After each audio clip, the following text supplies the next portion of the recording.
Good morning, guys. Today is 11th of June, and it's 7:16 a.m. Eastern Time. So let's start our morning call. So what we have today is we have key economic data today, core CPI. Market is expecting it's around 8:30 a.m. Eastern Time, so almost an hour from now. And what market is expecting, previous one was month over month was 0.2%. Market forecast for this one is 0.3%, 0.3%. And CPI year over year, they're expecting, last one was 2.3%, expectation is 2.5%. Let's look at what is happening. So let's look at the core CPI.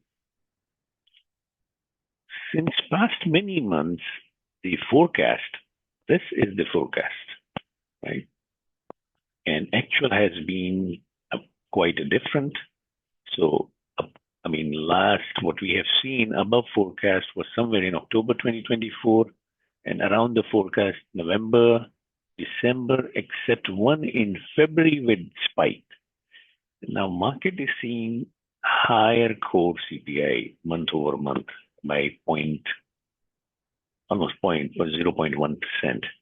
So let's see what happens.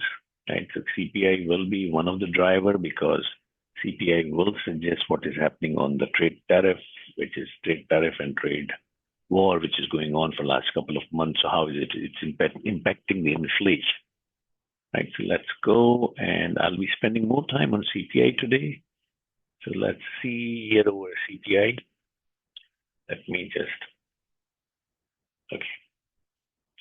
On year over year, we have seen the peak somewhere in August 2022. Since then, we are dropping. Now, year over year has been most of the time in line with the forecast.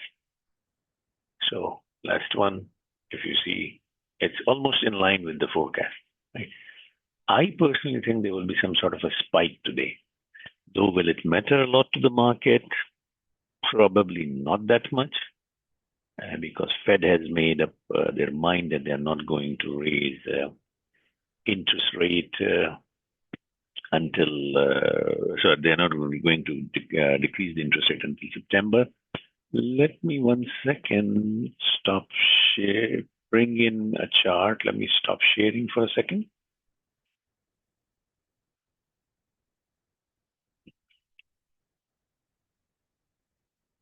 And let me just look at the interest rate probability.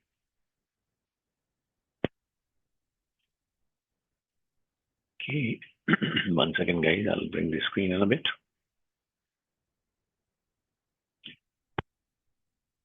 Okay, so let's see. Let me just bring the screen back.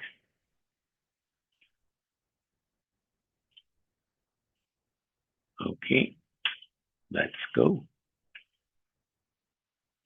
All right, so we are seeing the interest rate probability from FedWatch. For the 16, there is, June 18, there is 0% probability of a change in the rate, decline in the rate. 99.9% market is expecting the rate to remain the same. The first market expectation is somewhere in October, where they're seeing there's a 52% chance in September, where the market is seeing a rate cut. And there's only 46% probability somewhere in October that the market is seeing rate cut. For the next two meetings, June and July, the market is seeing 99%, 100% on this one, no rate cut, and 85.5% on in the end of July. So let's see how it goes. Let's go to, so we've done in a little bit detail what we have on the latest news site. So US-China trade deal, CPI ahead, Oracle is going to report. US futures dip ahead of CPI release, trade news side. Tesla gains, as Musk says, he regrets some Trump-related post, right? So that's there, and Tesla has moved, and I just put it on my Twitter. So my expectation for Tesla yesterday was to hit 332 to fill this price gap, which we already have filled in the pre-market, 335.66 high in pre-market today.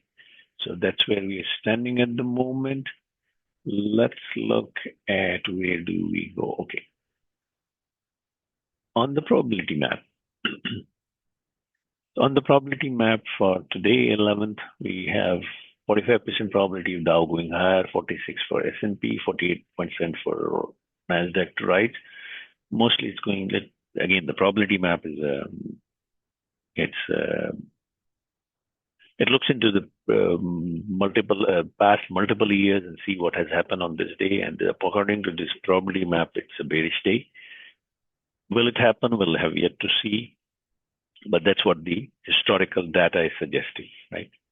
Now, a little bit about TWT Learning. We provide financial market education and research. Please do. Thank you very much for following on Twitter, YouTube, and go through my website of what we offer.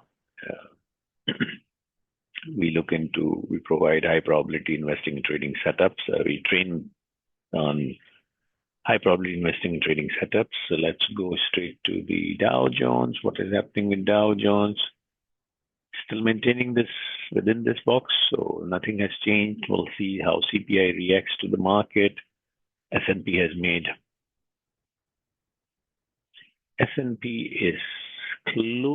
getting closer and closer to the all-time high. What we have seen around 61,147. We are at 60.38 as of the closing yesterday. And when it comes to NASDAQ, we are marching towards the February high, which is 22,222. And we are now at we close at 21,941. Let's see how it opens after the CPI number. Let's see on the futures.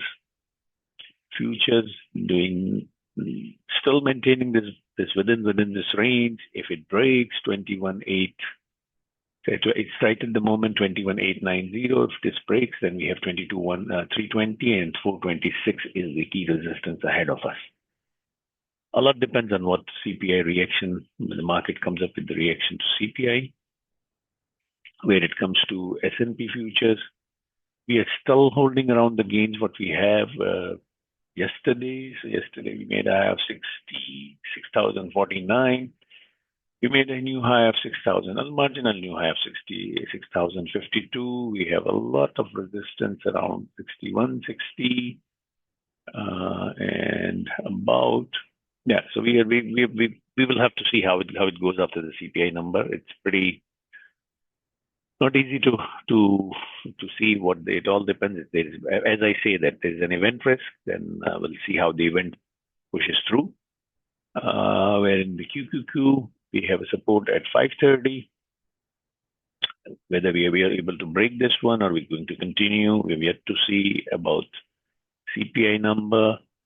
And when it comes to S&P SPY, so SPY has 598 as a key support. Okay, where it comes to WIX is still just a little bit higher, 20.35 compared to what it was, say around yesterday. It was 20.31, so just a 4 basis point higher. Okay. Tesla has moved higher because of that tweet from Elon Musk. So Tesla is testing the resistance, which is almost 335. We have tested the resistance. Let's see whether we are able to break 335 during the market. NVDA is still below the high what we have seen, 145. It's 143.82. Where it comes to AMD, it made a slightly new high compared to recent high, breaking the recent high of 122.40, I think. Still ranging. Alphabet went higher yesterday. Yes, it did make a high around 181 and came back. Broadcom gradually heading lower. Apple still failing to break 202, 203. Microsoft is a little softer today, so it's 468.67. I think if Microsoft drop, then it can hit 466.65 level. Amazon in the range, so nothing much about Amazon. Gold is also ranging. I believe gold can hit 380, 3,008, 3,280. When it comes to dollar index is close to this trend line. Whether it's going to break, I am not sure. Let me just put this here. If I put this, there is, in a way, it's broken. If it's broken, then it at least can hit. Again, needs to break either 100 or 99. Oil is pushing higher a little bit. When it comes to US Treasury 10 years, it's still the same 4.49, hovering between 4.50 to 4.37, 4.40. Small range. Have a wonderful day. We'll see how the reaction to CPI comes up. And then, yes, we have another thing we have 10 years bond auction. So at 1 o'clock, we have 10 years bond auction. So the market will be, this is pre-market, before market, and this is in markets. We'll see how it goes. Okay, guys, have a wonderful day, and then we'll connect tomorrow.